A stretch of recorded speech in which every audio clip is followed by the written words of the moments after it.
बाप और बेटे और रुल कुदस के नाम से आमीन।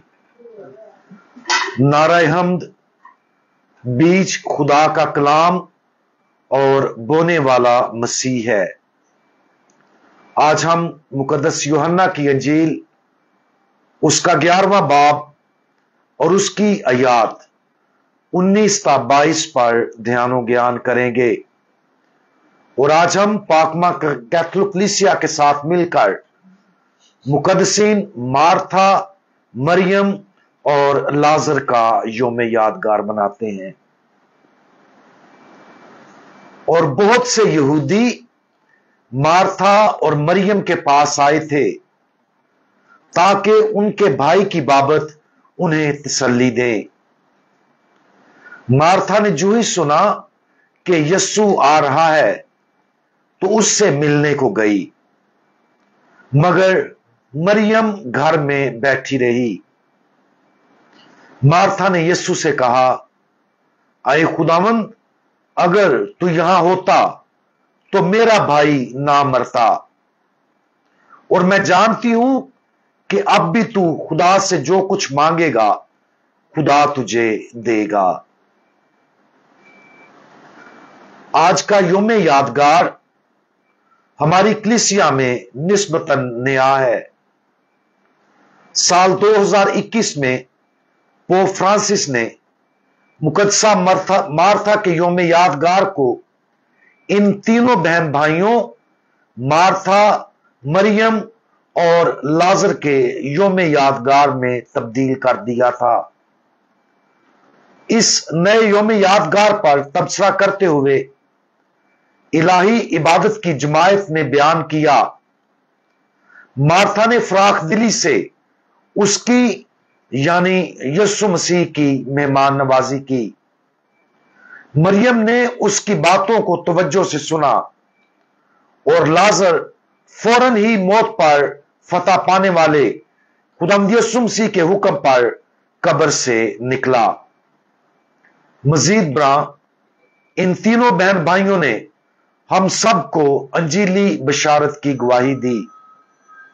वो हमारे लिए आला नमूना है कि हमें अपनी खामियों के बावजूद कैसे अच्छे मसीही बनना है। उन्होंने ये काम खुदावंद यस्सु मसीह को अपने घर में खुश आमदीद कहकर, उसकी बात तवज्जो से सुनकर और ये यकीन करके कि वो क़यामत और जिंदगी है। इन तीनों बहन भाइयों में से हर एक की अपनी मुनफरद शख्सियत थी और वो अपने अपने तरीके से खुदावंद यस्सु मसीह के साथ मोहब्बत करते थे। अगरचे लाजर की खुदावंद यस्सु मसीह के साथ जाती बातचीत के बारे में ज्यादा कुछ नहीं कहा जाता, लेकिन हमारे पास मार्था और मरियम दोनों के बारे में कुछ मददगार हवाले हैं। अंजील मुकद्दस की एक कहानी में मार्था ने यस्सु से शिकायत की कि उसकी बहन ने उसे सिर्फ खाना पकाने के लिए छोड़ दिया है। खुदावंद यस्सु मसीह ने शाइस्तगी के साथ उसकी इस्लाह की। दूसरी तरफ मरियम ने खुदावंद यस्सु मसीह के कदमों में बैठकर उसकी बातें सुनकर गहरी दुआ और मोहब्बत की गवाही दी। ताहम लाजर के मुर्दों में से जी उठने की कहानी में किरदारों का उल्ट पुलट है। मार्था वो है जो यस्सु से मिलने के लिए भागती है और उस पर अपने गहरे ईमान का इजहार करती है। दूसरी तरफ मरियम ने सुना कि यस्सु आ रहा है तो उसने घर में रहने को तरजीह दी क्योंकि वो परेशान थी। शायद इन बहन भाइयों पर गौर करने का सबसे मददगार तरीका दो चीजों को तस्लीम करना है। सबसे पहले वो अब मुकद्दसीन में शामिल हैं जो आसमान पर खुदा की अब्दी अजमत और जलाल से महसूस हो रहे हैं। दूसरा, जमीन पर وہ ایمان اور محبت کے لوگ تھے، لیکن وہ بہت واضح طور پر نامکمل بھی تھے۔ اس لیے انہوں نے اپنی زندگی کی جو گواہی ہمیں دی ہے، اب ہمیں اسے دگنا کرنا ہے۔ ہم اس جلال میں حصہ لینے کی امید رکھتے ہیں جس میں وہ اب شریک ہیں، اور ہمیں یقین ہے کہ ایسا ہوگا۔ بے شک ہم کامل نہیں ہیں، لیکن اگر ہم بھی خداوند یسوع مسیح سے دوستی کریں اور اسے اپنے گھروں میں خوش آمدید کہیں اور اس کے کلام کو توجہ سے سنیں تو یقیناً ہم اس جلال میں شریک ہوں گے۔ آج اس مقدس لیکن ناکامل خاندان پر غور کریں۔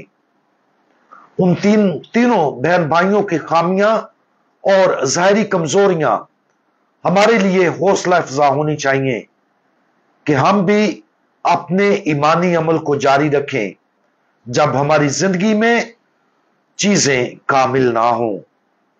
بہت سی وجوہات ہیں جن کی وجہ سے ہم حوصلہ شکن ہو سکتے ہیں یا بعض اوقات شک کرتے یا ہار مان لیتے ہیں۔ شاید کلیسیا کے اندر یا جس پیرش میں ہم رہتے ہیں وہاں کچھ چیزیں کامل نہ ہوں۔ شاید ہم اپنے خاندان میں کسی کے ساتھ محبت کرنے میں جدوجہد کر رہے ہیں۔ شاید ہم کسی جذباتی مسئلے سے دوچار ہیں۔ شاید کوئی ایسا گناہ ہے جس پر ہم قابو پانے کے قابل نہیں ہیں۔ شاید ہم کسی جسمانی بیماری سے نبرد ازما ہوں اور حیران ہوں کہ خدا نے ایسا ہونے کی اجازت کیوں دی۔ اگر ہم ان میں سے کسی ایک بھی آزمائش میں گرے ہوئے ہیں تو مارتھا، مریم اور لازر کے اس خاندان سے تحریک لیں۔ خداوند یسوع مسیح کو اپنے دل کے گھر، اپنے خاندان کے گھر اور ہر جگہ جہاں ہم جاتے ہیں دعوت دیں۔ وہ آئے گا اور ضرورت پڑنے پر پیار اور شائستگی سے ہماری درستگی بھی کرے گا اور ہمیں گناہوں اور کمزوریوں سے خلاصی دلا کر نئی زندگی کا تحفہ دے گا۔ ہم دعا مانگیں۔ خداوند یسوع مسیح، آپ نے مارتھا، مریم اور لازر کے اس عام خاندان سے دوستی کی۔ آپ ان کے گھر تشریف لے گئے، ان کی مہمان نوازی کی، ضرورت پڑنے پر نرمی سے ان کی اصلاح کی اور آخر کار انہیں ابدی جلال کی نئی زندگی تک پہنچایا۔ ہم بھی آپ کو اپنی روح کے گھر، اپنے خاندان کے اندر اور اپنی زندگی کے ہر پہلو میں خوش آمدید کہتے ہیں۔ برائے کرم ہمارے پاس آئیں اور ہمیں فضل کی زندگی کے نئے پن کی طرف بڑھائیں۔ خداوند یسوع مسیح، ہمارا بھروسہ آپ پر ہے۔ آمین۔